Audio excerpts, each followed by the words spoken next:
This is the Weekly You Demon. Some of us call it You the Man. This dude has been writing about culture, society, boozing, philosophy, politics, whatever, for 20 years. He's now producing this show, complete with his unique Catholic vision.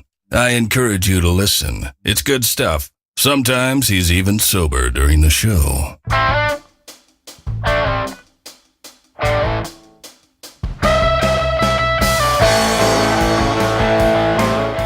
Okay, we're at the Dirty Dozen, episode 12 of the Weekly Demon. And we start just numbering the episodes now, 1 through whatever. We have a unique show for the Dirty Dozen. I went to Midget Wrestling in Detroit this week, so this episode is going to be dedicated to the Motor City and Little People. We're also going to be talking some other topics like authenticity, Post-Modernism, and a few other things. I also have enlightened segments dedicated to one topic and one topic only, being a man. I think you're going to like it, even if you're a chick. Enjoy.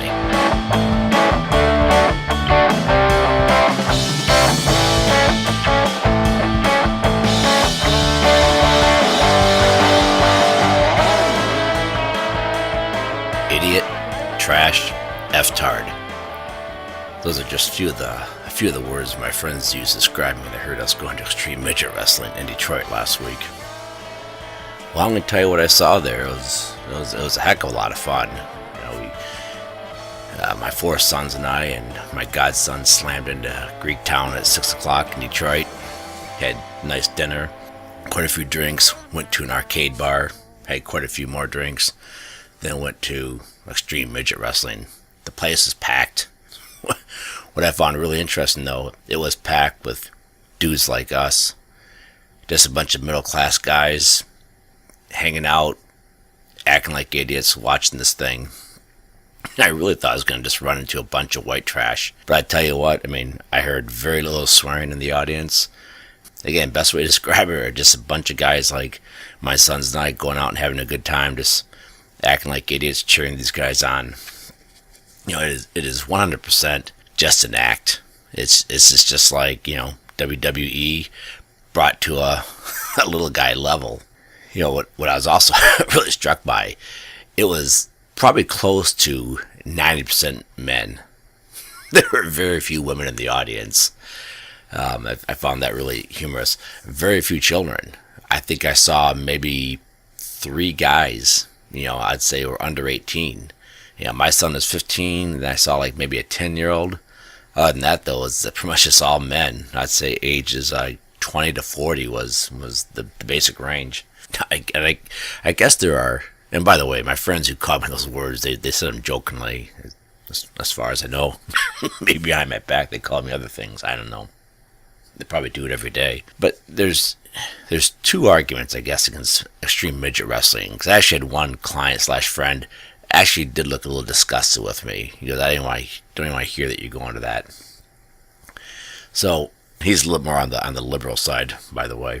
Great guy, but politically we don't line up at all. But there's 2 arguments against midget wrestling. One, you can say, hey, it demeans the little people. And to be 100% honest with you, I have zero patience with that argument. To use a term that's current today, to say that they shouldn't be doing this or we shouldn't be encouraging it, that deprives them of agency. There's nothing more condescending or insulting than tell someone you can't make your own choice to make money this way. And I don't know, I can't speak for the midgets' state of mind, but they look like they're having a hell of a good time. Just like people on stage look like they're having a good time. That they're acting, they're really enjoying it. The other argument against midget wrestling, I have a little bit of tolerance for, and it kind of goes back to St. Augustine's concern about bloodlust, that when Roman citizens are going to the gladiator games, that they're just indulging their lust to see violence, and that's a major problem. Now, obviously here, I'm not seeing violence. These guys are clearly acting. They're not landing real blows. They had some pretty cool moves, by the way. Stuff I couldn't do, is, to say the least, stuff I couldn't do when I was 18 either. Almost gymnastic type stuff is pretty cool. But anyway, obviously we're not talking bloodlust here that they're acting. But the question is, okay, Shesky, But what type of twisted individual finds that type of stuff funny and entertaining? No? Alright. I guess that's a good question. And I can't answer it, quite frankly. It's entertaining, it's humor. I mean, you can't explain it. As one of my sons says, humor is like a frog. Once you go to dissect it, it's dead. I can't explain why something's funny, why something's entertaining. I remember when my wife and I were dating, I'd turn on big time wrestling, and she'd get angry. I'd turn it off now. It's funny. And she didn't find it funny at all. It just really bugged her. A good friend of mine and I both love Seinfeld. We crack up, we make references to it all the time. I told him to watch Napoleon Dynamite. It was hilarious. He texted me and was like, this is awful. He didn't get it. And I can't tell him what he's supposed to get. Either you get Napoleon Dynamite, you don't get it. And that doesn't mean like you don't get it because you're stupid. It's just, it doesn't strike you as funny. And it's kind of like taste. I don't know why I don't like mushrooms. I just don't like mushrooms. And, same thing like with American Vandal. Now, American Vandal absolutely slayed me. I told friends to watch it, and next time I saw them, it looked like they had a hard time looking me in the face. This felt so bad for me.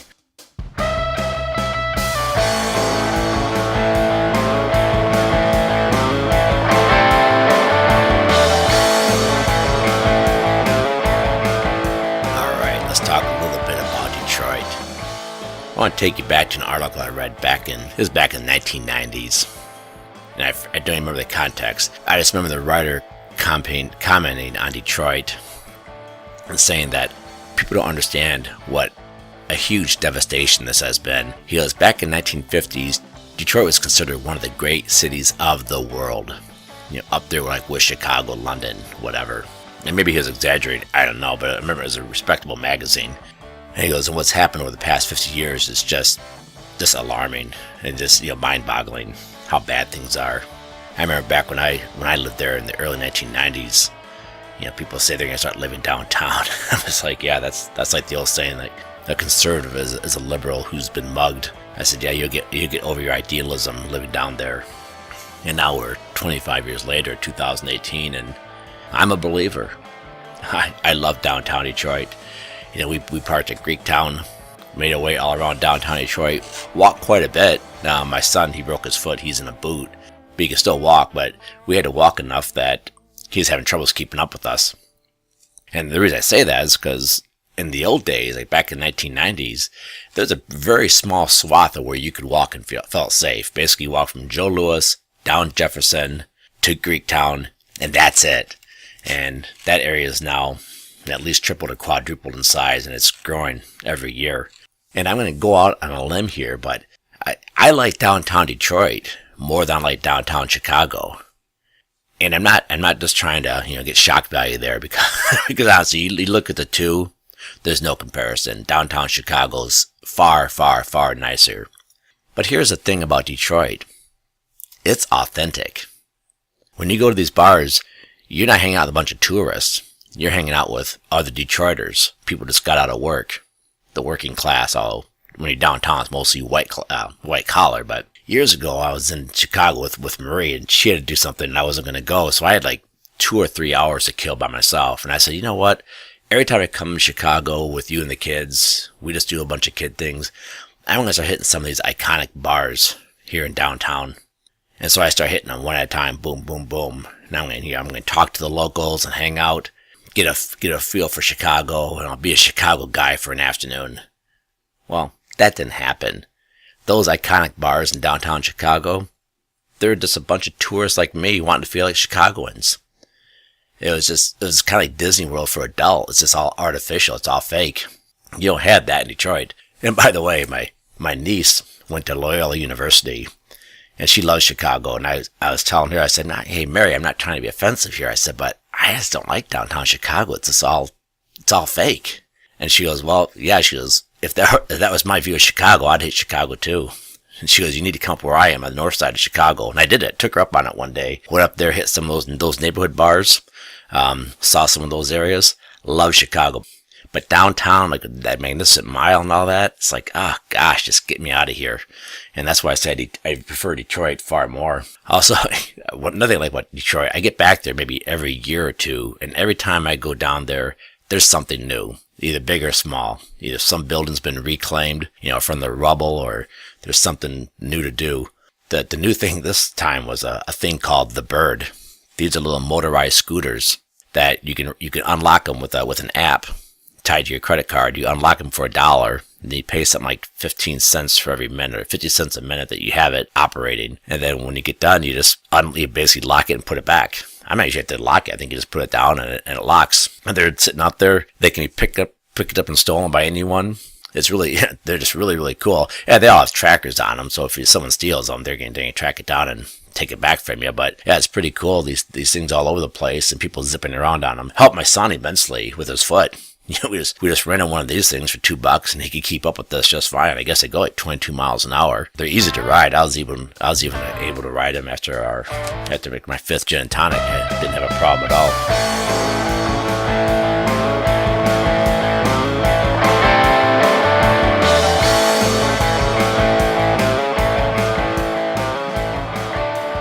All right, I did it. I did something I absolutely hate. I used the word authentic, in reference to Chicago being inauthentic. There's few things I hate more than people who worry about being authentic or criticizing things for being inauthentic. There is nothing more inauthentic than talking about what is authentic. It's one of those Zen things I've talked about. You can't enjoy something and think about you're enjoying at the same time. You can't be authentic and worry about what is authentic at the same time. Worrying about being authentic is like a cool person worrying about whether he's cool. If you're worried about whether or not you're cool, you ain't cool.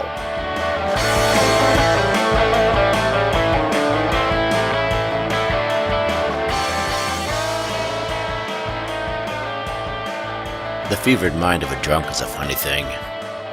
While I was watching those midgets up there, wrestling or acting, such as it were, for some reason I remembered the story from the Middle Ages. I think they call it the Jongleur de Loup or something like that.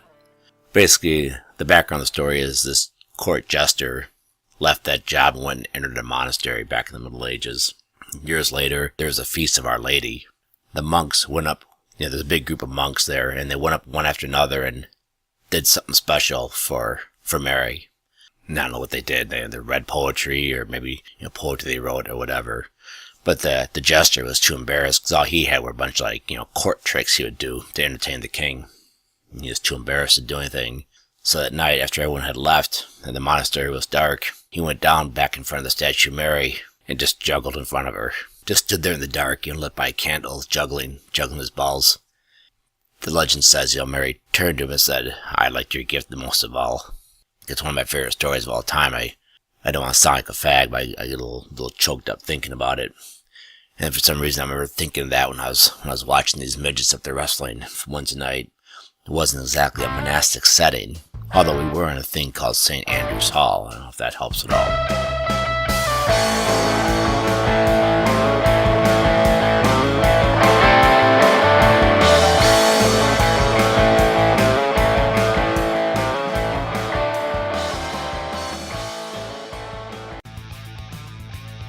Alright, y'all can consider this an early Christmas present. The best book of all time. The Manly Handbook, written by David Everett and Harold Schechter. This came out about the same time as the book Real Men Don't Eat Quiche. That quiche book sucks. If you want a funny, freaking hilarious book about being a man, get the Manly Handbook by Everett and Schechter. It's out of print now, but Amazon has used copies. Get it. Can't recommend it enough. My dad got me this book when I was like a sophomore, junior in high school.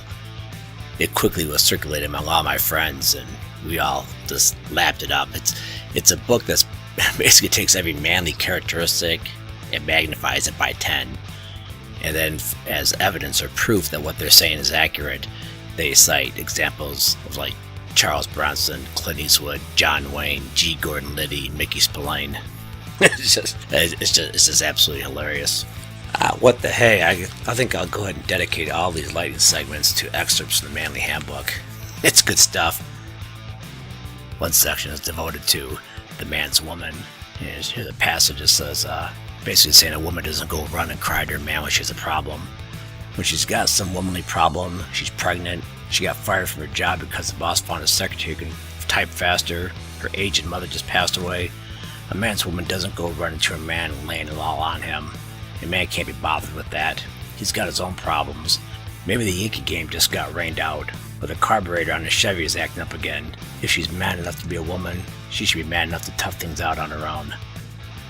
As you can discern, this is not only funny, it's also a throwback to, to a different era.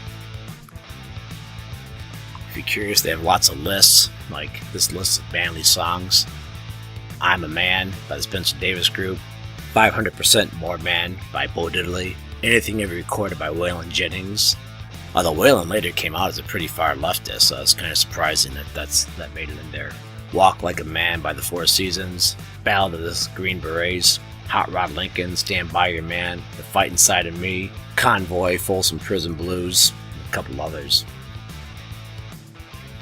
If you're looking for manly vacations, they have a list: 2 weeks of hunting grizzlies with a crossbow in the Alaskan wilderness, shark fishing, a 10-day gambling and whoring junket in Las Vegas, hang gliding through enemy airspace, a canoe trip down white water during which you and your companions are attacked by depraved hillbillies. I'm not sure what to think of that reference, given what happened to one of them, but that's a movie deliverance for you youngsters out there. Go check it out. Well, actually, don't go check it out. It's one of those movie scenes that years later I still can't get out of my head. The book even contains a final exam that you can take to see how much you've learned. One of the questions: if you come to a party and you see that they are serving quiche, you should A. leave, B. piss on the floor, C. call the FBI, D. either A, B, or C. The answer is D.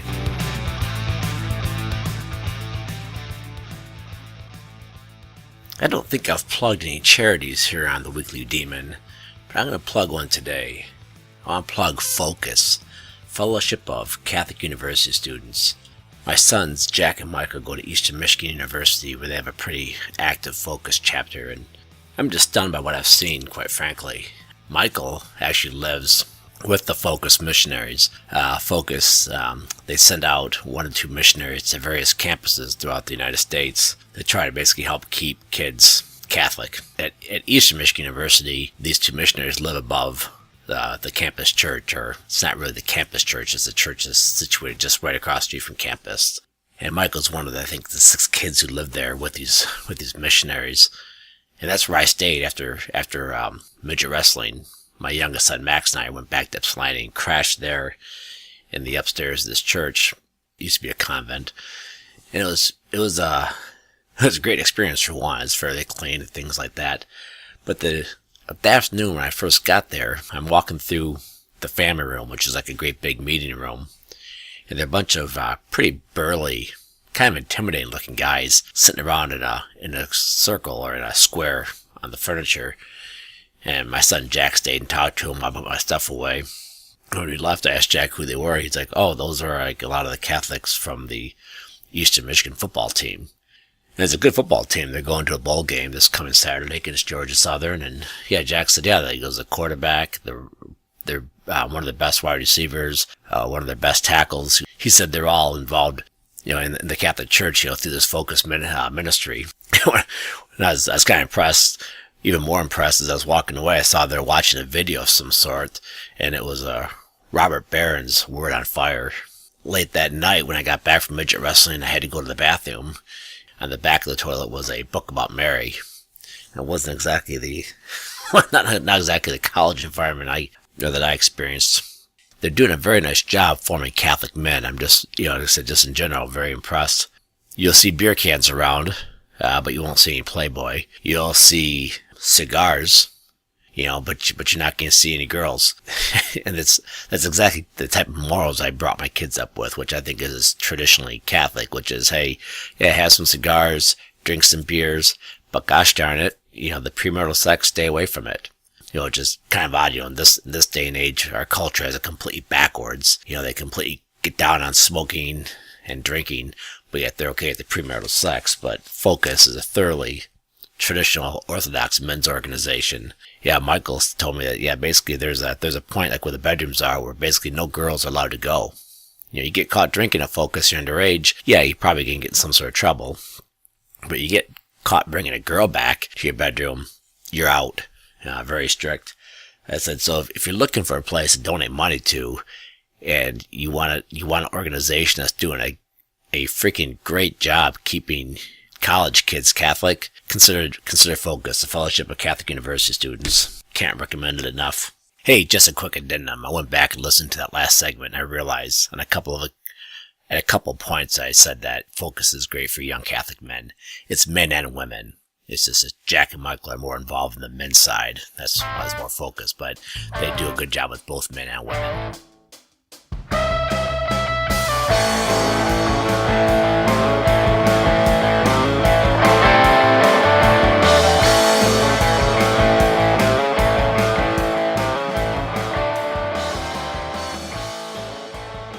So I'm sitting at Mass last weekend. I go into a neighboring village that has a well-known, short Mass, like 45 minutes. The priest usually does like a 5-minute homily, but they brought in this guest preacher. I guess he's putting on a mission. And this guy was a riveting preacher, and he went on for almost 30 minutes. The Mass was pretty long, but I didn't mind. This guy was good. And he hit a lot of different topics. But at one point, he went into how one of the 60s and 70s popes, I think is either Paul VI or John Paul II, pretty sure Paul VI, said that the smoke of Satan had entered the church. And the priest basically said, we're talking about postmodernism here. And I was bumming because, if you read my blog, you'll see I have a certain soft spot for postmodernism. So it's like, boy, I don't know how much of the smoke of Satan I've been smoking when I was out there in Las Vegas. And, he went on to say, basically the postmodernists, explicitly want to tear down the church, tear down Western civilization, completely overthrow everything. And I think he's kind of right about this.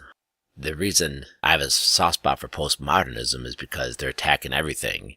You had the Frankfurt School, which was the big philosophical movement right before postmodernism.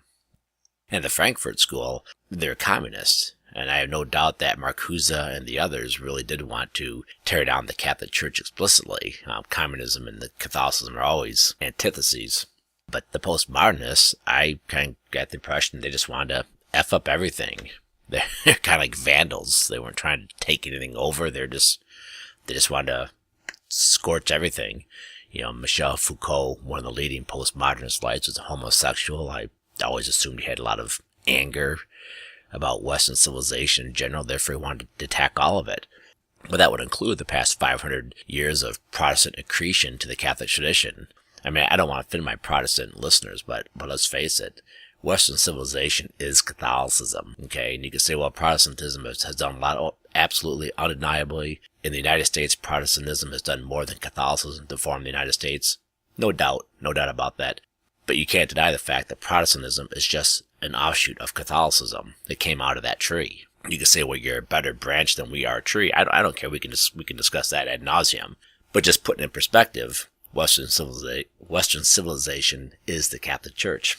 And yes, I don't doubt that the postmodernists want to tear down Western civilization and with it the Catholic Church. But my hunch with them is that they're kind of consistent. So they attack faith, they attack science, they attack everything.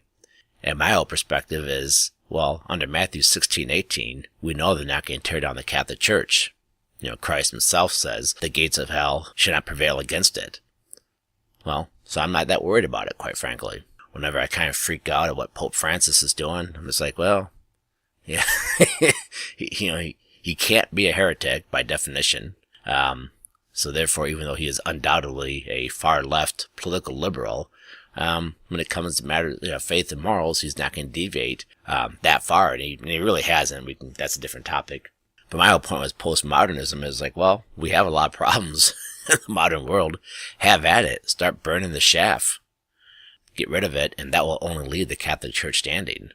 Again, I don't want to tear down everything about modern life and anything like that, but let's face it, there's a lot of rottenness there, and the biggest source of rottenness is the current centralized state, that people just don't appreciate just how freaking massive and intrusive it is compared to, say, the average state 300 years ago, or 600 years ago, or better yet, 1,000 years ago, when basically this was a libertarian type culture. Western civilization was very libertarian because the state just didn't have the reach it had. If postmodernism slashes away and basically says, hey, there are no truths, well, then the freaking federal government should be making decisions for us based on quote-unquote truths.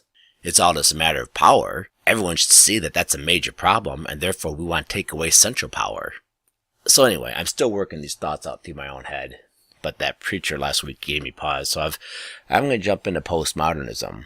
I don't claim to be an expert, so I've gone ahead and I got a book by Alasdair MacIntyre, extended critique of Marcuse, the communist thinker from the Frankfurt School, and I downloaded 50 pages from the Stanford encyclopedia. And I'm going to start going through that. I got a couple lectures from the Teaching Company. Going to listen to Stephen West or Philosophize This.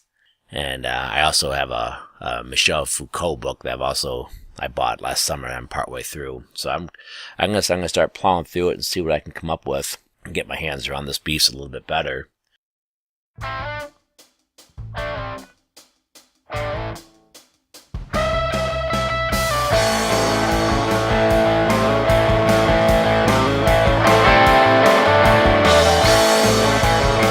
That's it for this show. Thanks for listening.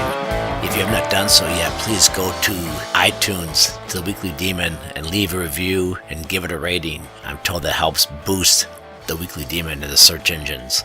Also, we have a Facebook page. If you can go like it, that would be great. Go to Twitter and follow us. If you're still listening to the old TWE feed, that's fine. I'll keep that going for a little bit longer. There's still like 24 of you lingering over there, and that's okay. But eventually that feed will go away, so I'd encourage you to go follow the new feed, The Weekly Demon with Eric Chesky. Also, check out our website, udemonpodcast.com. You can find show notes and other information I think you'll enjoy. Thanks for listening.